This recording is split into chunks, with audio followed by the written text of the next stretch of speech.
Hi, I'm Caleb Jarreau, sports editor here at the Daily Beacon. Joined on my right with our assistant sports editor, Eric Woods, and we are high atop a rainy Neyland Stadium after Tennessee just finally took care of business against Austin Peay 30-13.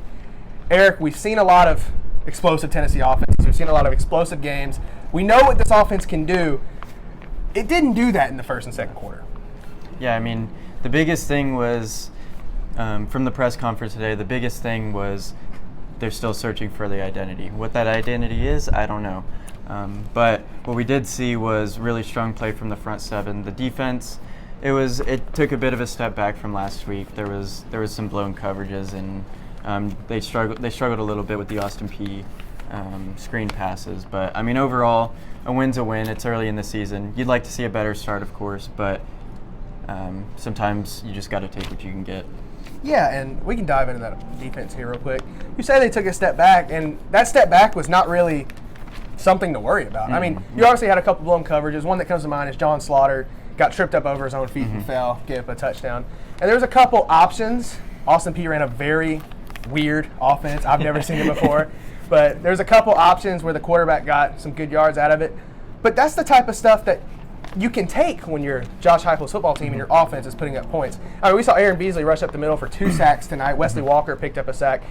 And Aaron Beasley in particular is putting up a very good season, kind of under the radar. But, I mean, he's continuing to lead this team in tackles. And with Keenan Peely out, we saw him flex from the Mike to the Will spot. We saw Arian Carter come on at the Mike spot. We're seeing a lot of good things from this defense, Eric. And I feel like overall, yes, maybe they did take a step forward from week one. They're still leaps and bounds better than what we saw last year. Yeah. I mean, the biggest thing is they're getting off the field. I think we've talked about that so much, but last year it felt like the only way they could get off the field is if they got an interception or a fumble. But they're getting 3 and outs right now. Even though it is an FCS school, they're getting off the field. It's not 3 first downs over here and then all of a sudden they get a interception or fumble. And I think that's the biggest jump. There's a noticeable improvement, and I think that's big for this team because they're not. Maybe their offense doesn't become the offense of last year, but that's okay because the defense is taking a step up. Yeah, and you've heard some people talk about it as well that this season the defense will match the offense. Now, that doesn't mean the defense will become the number one defense in the country, but your offense will probably take a natural step back when you lose a guy like Hendon Hooker, you lose a Jalen Hyatt, you lose a Cedric Tillman, and your defense is going to take a step up to meet it. And before we dive into that offense, Eric, I do want to point out something we saw tonight that I don't think we would have saw last year in Kamal Hadden. Kamal Hadden had 2 pretty bad defensive pass interferences where it was kind of like, and I pointed it out, kind of like a high school football play where your quarterback underthrows the receiver by 15 yards, and when the receiver goes to come back, your defensive back is in the way.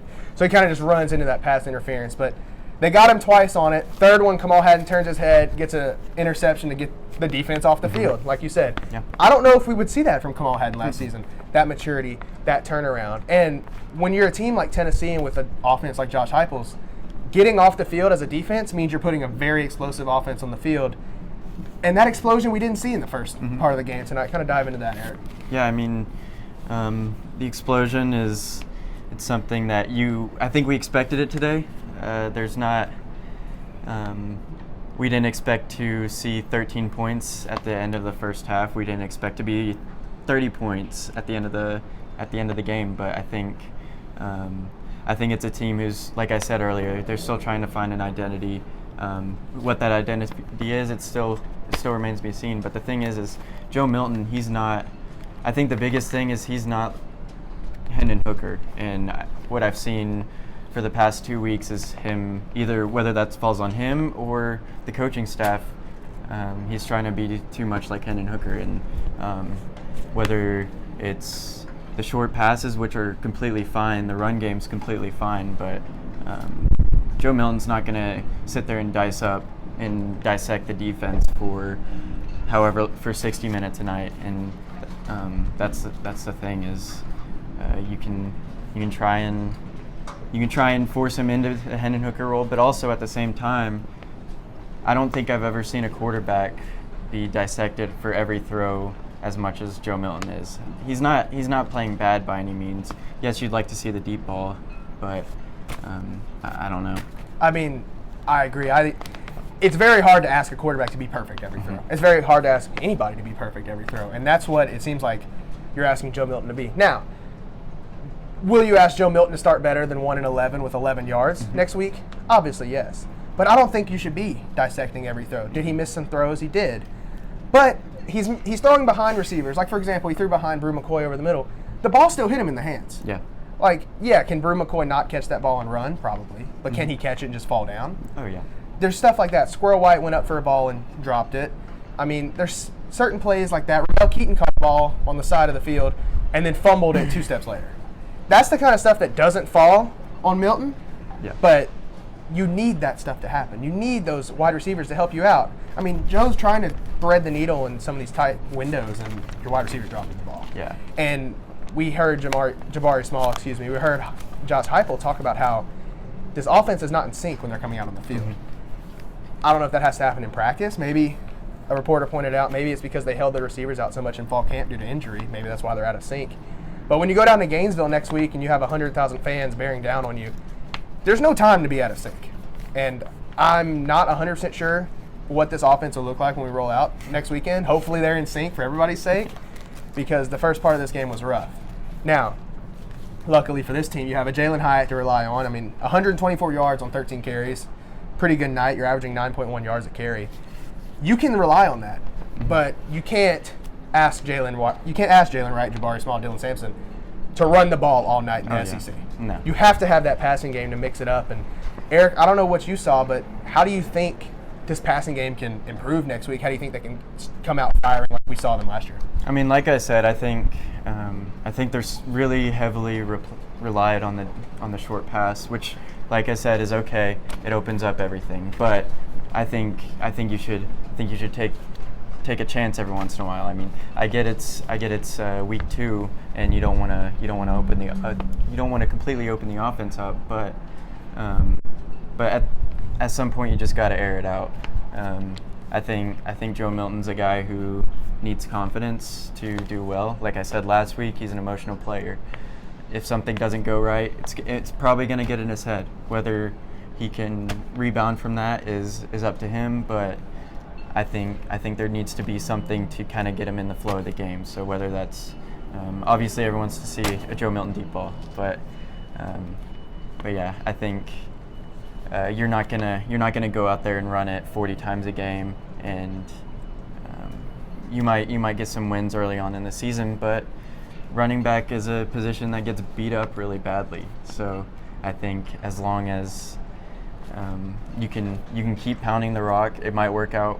But when you get in against a Georgia who's a stacked defensive line, it's not just gonna work. You gotta find ways to alternate.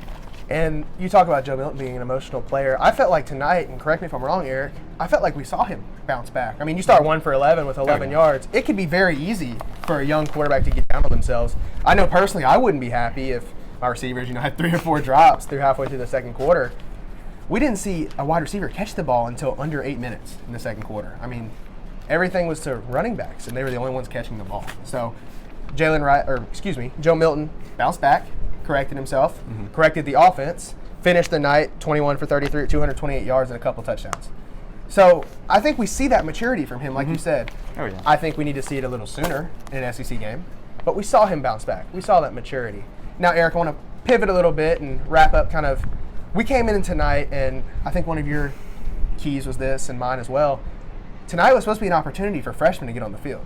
We were supposed to see Nico Iamaleava get rid of those nerves. Joey Halsley talked about it. He wanted Nico to come out tonight, have that adrenaline spike, calm it back down, run the offense. We didn't see Nico at all tonight because this game was close. The offense couldn't function with Joe. We didn't see a lot of the other freshman wide receivers that we wanted to see. We didn't see a Cameron Seldon or Khalifa Keith get in at running back because there was not a chance to do it. Nico was warming up at the end of the game, but Austin Peay was threatening on the goal line. So you need games like this to grow your quarterback, your freshman. We saw some freshmen on the defensive side, but still, quarterback's a different beast in its own, and I really was hoping we'd see Nico get out in front of the fans tonight, kind of get that energy and then run the offense. We didn't see it. So now, God forbid, if Joe gets hurt, we don't know what Nico looks like in front of fans. I mean, we saw him in Nissan Stadium, but it's not. An SEC environment on a college campus is not the same here. No.